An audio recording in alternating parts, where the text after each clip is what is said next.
Well, hello everyone. Welcome to another edition of Parks Investigative Live. I'm your host, Investigator Parks.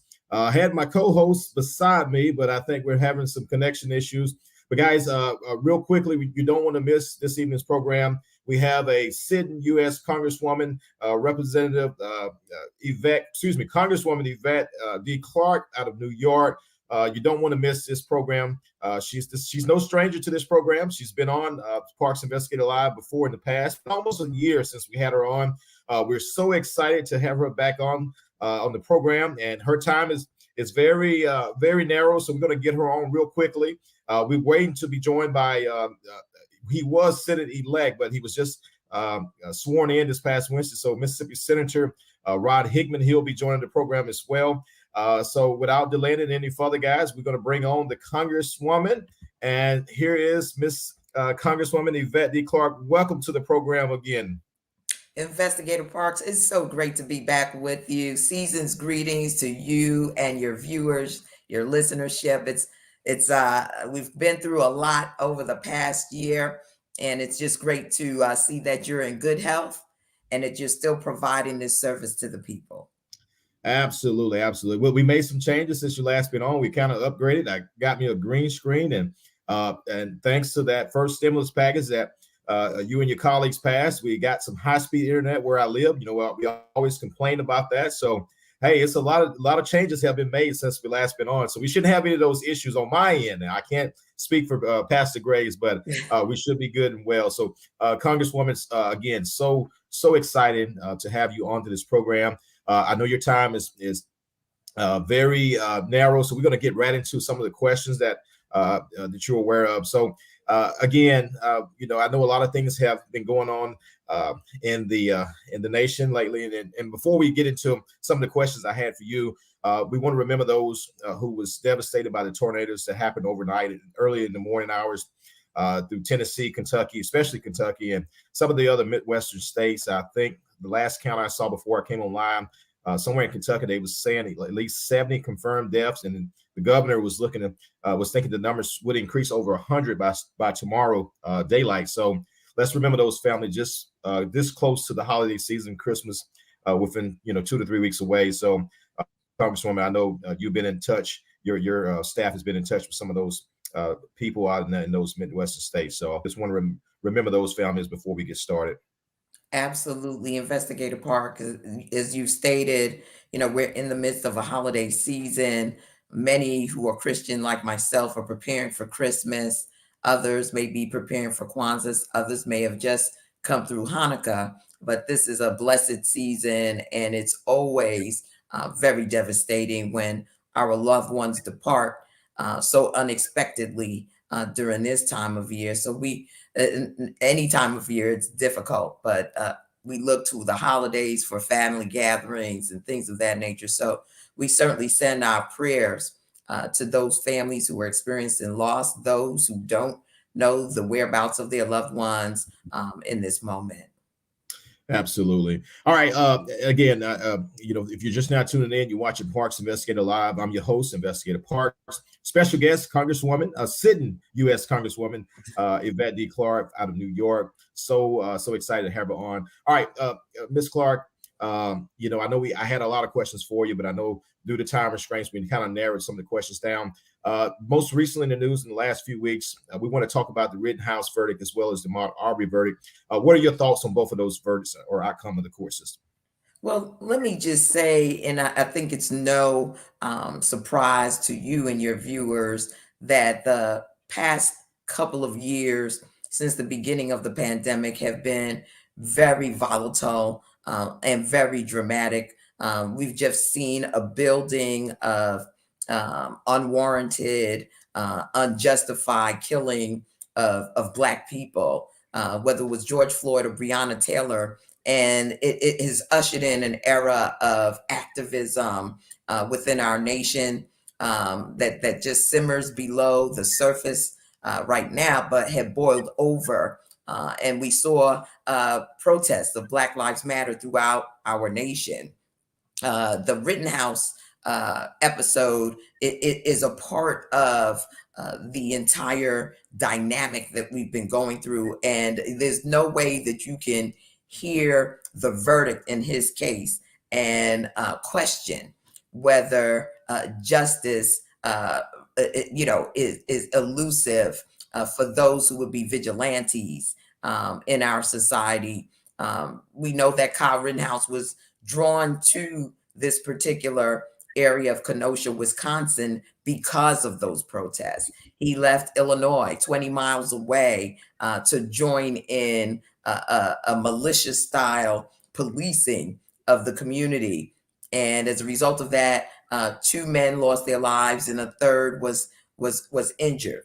I believe that the verdict in this case was unjust.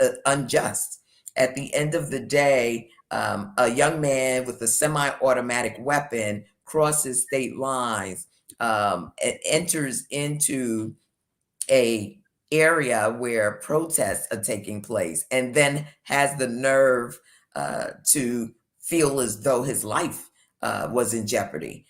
He had an opportunity to turn around and go home. His mother had an opportunity to stop him from even going, because she was the driver to Kenosha. There were many ways in which we know that under normal circumstances, what one would expect from a parent was not adhered to in this particular verdict. And so, I think that justice was elusive here. It was clear to me that unfortunately the judge in this case had some preconceived ideas that were imposed on the public during this case in allowing some of the rhetoric that took place in the courthouse, particularly with the attorneys around whether certain climate was created that justified his admonitions in the court. So it's unfortunate, and I think that we've got work to do in this space with vigilantism. It's growing in its reach to different individuals who are predisposed in that way, who hold racist ideologies and are looking for an opportunity to go out and attack, whether verbally or otherwise, individuals in our communities. So we have to be extremely vigilant. On the other hand, the Ahmaud Arbery case was a breath of fresh air. It does send a signal to our nation, and quite frankly, to the world, that in a democratic society where a case is presented with all of the facts, that there is a pathway to justice in America. What's so unique about this case in particular was the makeup of the jury, the location of the trial, in that I think many raise their eyebrows when you hear about a case in the South with an all-white jury, predominantly white jury, and one black juror, I believe. That's correct. But they came to the conclusion, based on the facts, that these men were guilty of hunting down Ahmaud Arbery, stripping him of his humanity, and killing him, murdering him. And thank God, the jurors heard what the prosecution had to offer in terms of evidence and came to the right conclusion. Absolutely. Great response to that question, Congresswoman. Let's talk about this new variant, Omicron. We went through the period of the Delta, and we lost a lot of lives with that particular variant. But now we have this new potential threat called Omicron. What is the government is doing to combat or fight back toward this new variant? Well, we are continuing to urge all Americans. I urge particularly people of the Black community who are more likely to meet their demise as a result of being exposed to these viruses to get vaccinated. At the end of the day, I think the jury's in, the proof has been in the offering of those who have been vaccinated, and the fact that they're able to withstand exposure to these variants. We know that Omicron is just as, if not more, contagious or spreadable than Delta variant was.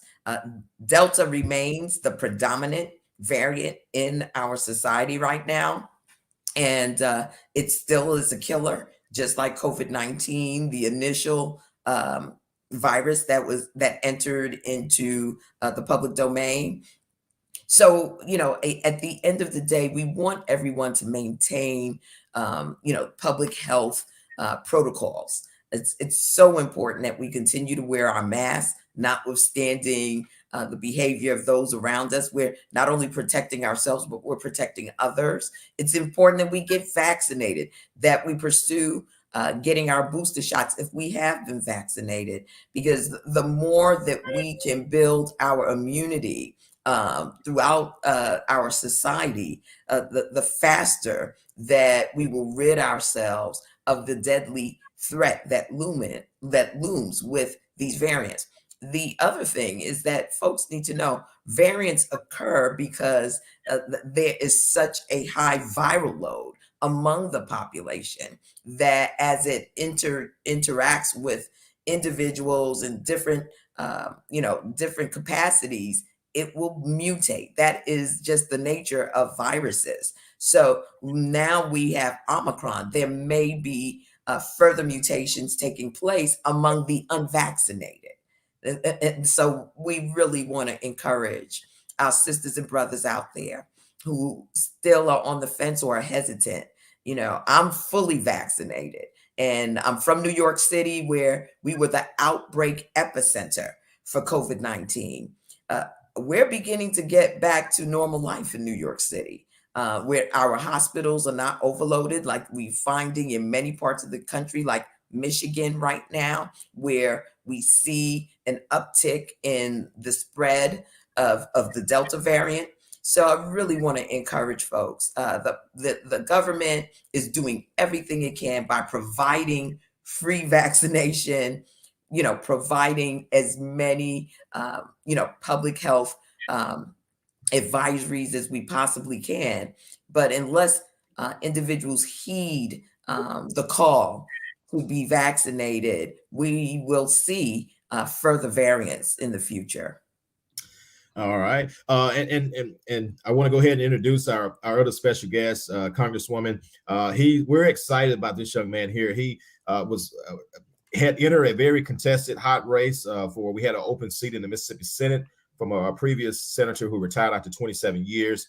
And Rod Hickman, who just won this election a little over 2 weeks ago, actually went to a runoff election because Mississippi, due to the voter laws here, someone has to reach 50% plus one vote to win that seat. And he was in a hotly contested race with a eye doctor from the Meridian area. And Rod Hickman is also an attorney. I want to point that out.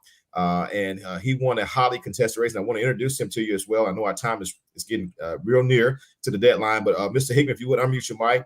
This is Congresswoman Yvette Clarke out of New York. And if you would introduce yourself, sir. Hey, Congresswoman Clarke, good to meet you. Glad to be here again.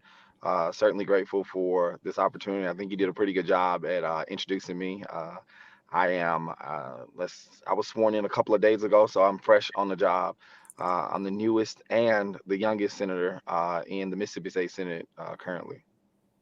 Congratulations, Senator. You are going to do great things for the state of Mississippi. Your lived experience in your youth will transform, the engagement of the people in the democratic process, as well as the democratic process itself. So thank you so much for offering yourself in service to our people. And I'm excited to hear about your tenure, the work that you will embark upon, and the voice that you will bring to the voiceless of our communities. Thank you so much for your service. Absolutely. Thank you. And it was a short notice. I reached out to now Senator. I know in the promo I had Senator-elect because when we cut the promo, he wasn't sworn in yet. So when I reached out to now the Senator, Rod Hickman, it was a short notice. He did say he had a funeral to attend today, but he wanted to come in and meet you, Congresswoman. And I'm so glad that he decided to join on. Now, why did I have you on the spot? We are on live.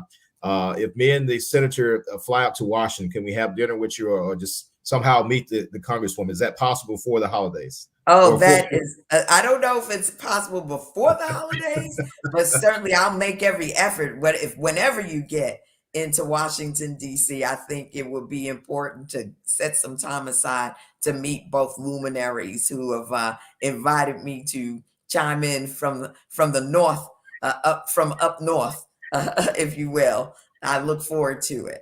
Right, and you're one of your good friends and colleagues, Congressman Benny Thompson, who's from Mississippi. It's so hard to get him on, and he's my congressman in Mississippi who serves my district, and so it's. But I really appreciate you. I kind of pick on him when I saw him. He is my chairman on Homeland Security. He is also the chairman of the Select Committee on January 6th, and so I know that his time is very packed right now, trying to handle all that we're dealing with. I'm sure he's all on the wire because, you know, he has oversight for FEMA, which will be responding to the devastating tornadoes. And so I will definitely make sure that my brother Benny Thompson and Chairman is aware of this wonderful program that I've been a part of. And I'm sure that his folks will make sure. He wouldn't want me to one-up him. So we will make sure that he gets on this program as soon as his schedule permits. Right. And I totally understand that. I was in touch with his staff members and they explained his schedule and how busy he's been, especially since the January 6th incident. All right. Well, look, our time is getting near. I was hoping Pastor Graves can get his connection together. Seems that we may have lost him. Hopefully he can come in before we exit out. But again, on a serious note, I do plan to take a trip to Washington. But of course, I want to check in with your staff and get your schedule just to make sure that it's okay to come in and sit down with the Congresswoman and listen, Investigator Parks, when you reach out to my office, ask for my chief of staff. His name is Christopher Cox, and he happens to be from Mississippi. Wow. You heard that, Rod, right? So when we take that flight in there before you get busy with the Senate in the year 2022, you're going to take us up on that offer, correct? Absolutely. All right. Well, Congresswoman, I know your time is running out. We really appreciate the service that you do for this nation as well for the state of New York. Again, I appreciate you coming on because there's no political benefits here in the South for you to be on this program, but you're one of the few that I can say that a true politician who don't mind coming on the small shows and giving your expertise and giving your advice and some of the things that you do there in Washington, excuse me. And I remember after the January 6th insurrection, you was on my mind and I wanted to reach out somehow. But I know that was a very trying times for all of you guys who experienced that. And I checked in with Pastor Gray. I said, have you heard anything from our office? And, of course, we followed you on social media. And I'm always liking your videos there. And I know your staff probably runs that. You never get a chance to see that. I remember your mother had a birthday a few weeks ago, and I chimed in on that as well. So I just want to let you know that you coming on here has not been in vain. I do follow you and keep up with you since I've met you, and we really appreciate it. And this from the bottom of my heart for you coming onto the program and for the service that you do for this nation and the service that you do for the New Yorkers. So again, well, hold on before I get out of here. Pastor Graves finally got his connection together. Pastor Graves, Congresswoman got about 2 minutes. Any final thoughts that you want to mention too? I know you missed most of the program. Well, I'm sorry for the bad connection. I have a hard time logging in, so I apologize. Thank you. What happened? Thank you for hard work in making this happen. Communication, Jeanette, Lenore. So thank you so much. I apologize again for the poor connection.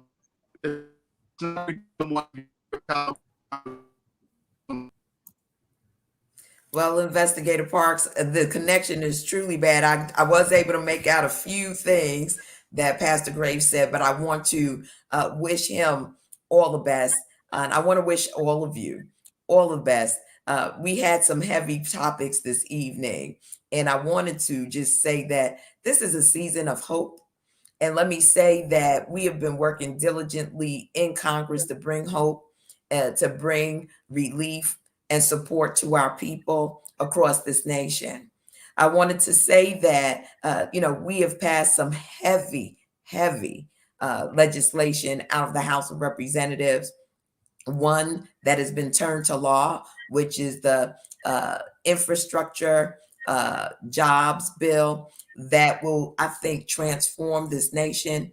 And for a state like Mississippi, where for so long there's been a lack of investment in our communities, when I say our communities, communities of Black folk, communities of people of color, there will be an opportunity now to really make a difference with the type of federal support and funding that is being made available. And now you have a great senator that will be in the legislative body to receive those funds. So I know it's a struggle given sort of the leadership and the bent of the red state known as Mississippi, but there will be opportunities. And I want our folks, whether it's looking for new employment or entrepreneurship, to really avail themselves. This is a once in a generation investment.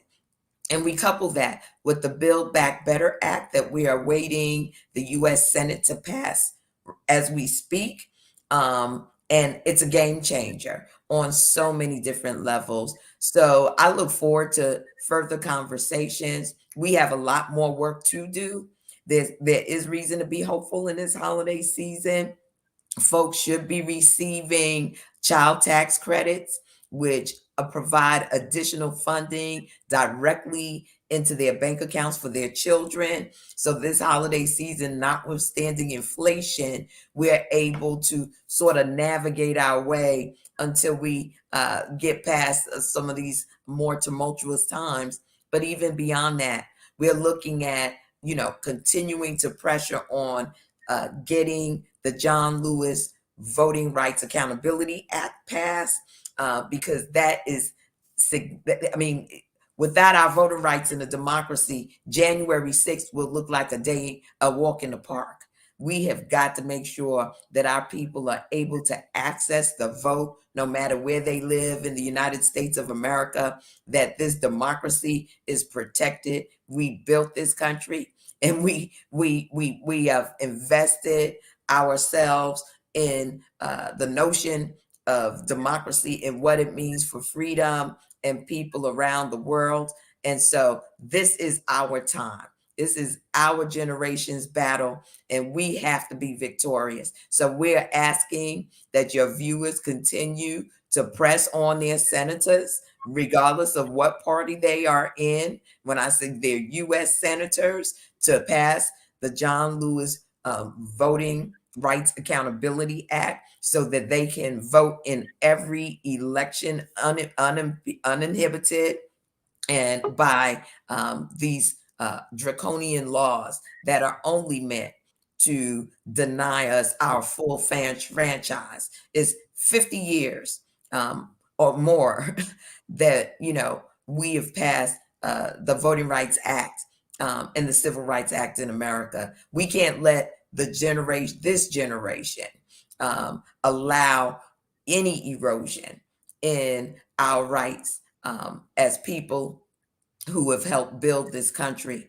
and on our ancestors, all they sacrificed, and on whose shoulders we stand. So I wanted to leave those pieces with you. I wanted to let you know that out of sight is not out of mind. Thank you so much for having me once again on your programming. It's wonderful. Let me congratulate the people of Mississippi for sending a young brother, Senator Rod Hickman, to the state legislature to be your voice.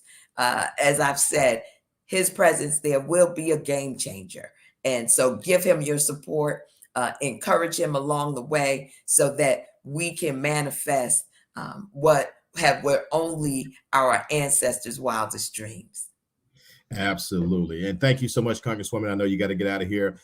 Senator Hickman, thank you so much. If you would stand by in the back screen, I got something to pass on to you real quickly. So guys, again, if you're just now tuning in, you just missed Congresswoman Yvette D. Clarke out of New York. She spoke with us, but guys, if you want to watch the program in its entirety, after we sign off the program, we'll be available for you to go back and watch and also share. I encourage you to share with a loved one or someone who's very supportive of our government and definitely supportive of the Democratic Party. All right, U.S. Congresswoman Yvette D. Clarke, again, thank you so much. And I mean that from the bottom of my heart. And I am coming to see you soon. Me and Pastor Grace, we're going to take a trip. And if I can get Rod Hickman out of his busy schedule between being an attorney and now our newly state senator, we're going to take a trip to Washington, and hopefully we can have dinner and take this a conversation a little bit further. Thank you so much, ma'am. Thank you. Take care. Many blessings. Merry Christmas. Absolutely. Stand by, Rod.